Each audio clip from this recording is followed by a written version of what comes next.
અઘરું છે ધોરાજી ઉપલેટામાં.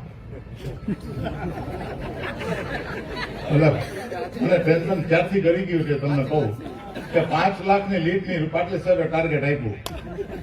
મેં તો 5 લાખમાં અમે કીધું મારવું ક્યાં.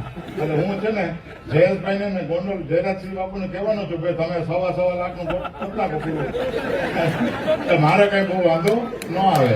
આગામી એપ્રિલ માસમાં કદાચ લોકસભાની ચૂંટણી યોજાઈ શકે છે. જોકે ઇલેક્શન કમિશન દ્વારા આ બાબતે કોઈ સત્તાવાર જાહેરાત નથી કરી, પરંતુ અત્યારથી જેવી રીતે રાજકીય પડઘમ વાગવાની શરૂઆત થઈ ગઈ છે ને રાજકીય પાર્ટીઓએ તૈયારીઓ શરૂ કરી દીધી છે, તેના કારણે હવે લોકસભાની ચૂંટણી નજીક છે તેમાં કહેવું તે નવાઈ પણ નથી.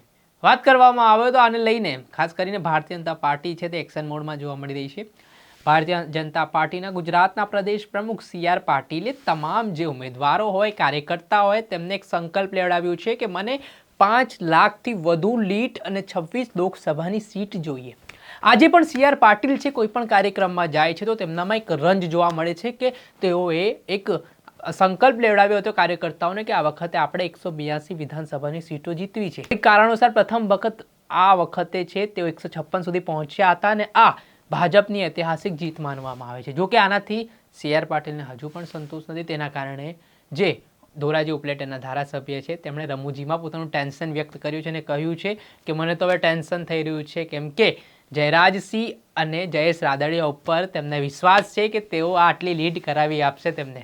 શું છે સમગ્ર મામલો વાત કરીશું આ વિડીયોમાં.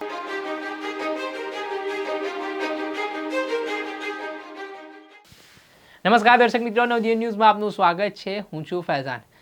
હાલ ગુજરાતના પ્રદેશ પ્રમુખ CR પાટીલ એક્શન મોડમાં છે. CR પાટીલ આમ તો ભારતીય જનતા પાર્ટીના પ્રદેશ પ્રમુખની સાથે તેઓ નવસારીના લોકસભાના સાંસદ પણ છે ને તેમના ઉપર ખાસ જવાબદારી ગુજરાતની છે.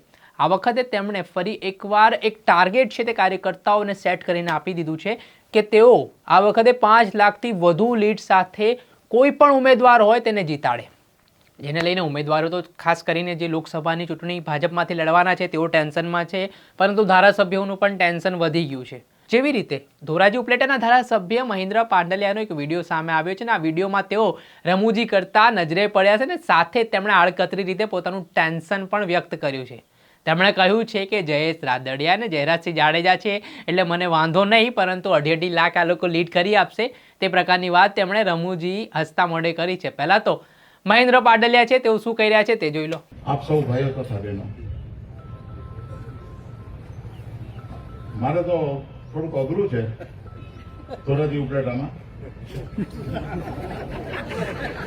અને ટેન્શન ક્યારથી કરી ગયું છે તમને કહું કે 5 લાખની લીડની પાટલી સાહેબે ટાર્ગેટ આપ્યું. મેં તો 5 લાખમાં અમે કીધું મારવું ક્યાં. એટલે હું છે ને જયેશભાઈને ને ગોંડલ જયરાજસિંહ બાપુને કહેવાનો છું કે તમે 1.25 લાખનું કેટલા પૂરું મારે કઈ બહુ વાંધો ન આવે. બરાબર તો છતાં અમે વિચાર કર્યો છે, અમે સ્થાનિક કાર્યકર્તા હોય, અમે સ્થાનિક કાર્યકર્તા જે 5 મંડળ છે, 5 મંડળના ટીમમાં અમારા પ્રભારી અહીં બેઠા છે, બધાએ નક્કી કર્યું કે આપણે 3 ગણા કરવા છે. એટલે 5 કરીને 36 વાત હતી તો પછી એમાં રમેશ બાપા કે 36 નહીં હાલે, 51,000. એટલે હવે ટેન્શનમાં છું. અમારા વિસ્તારના કાર્યકર્તા અહીં આવ્યા છે.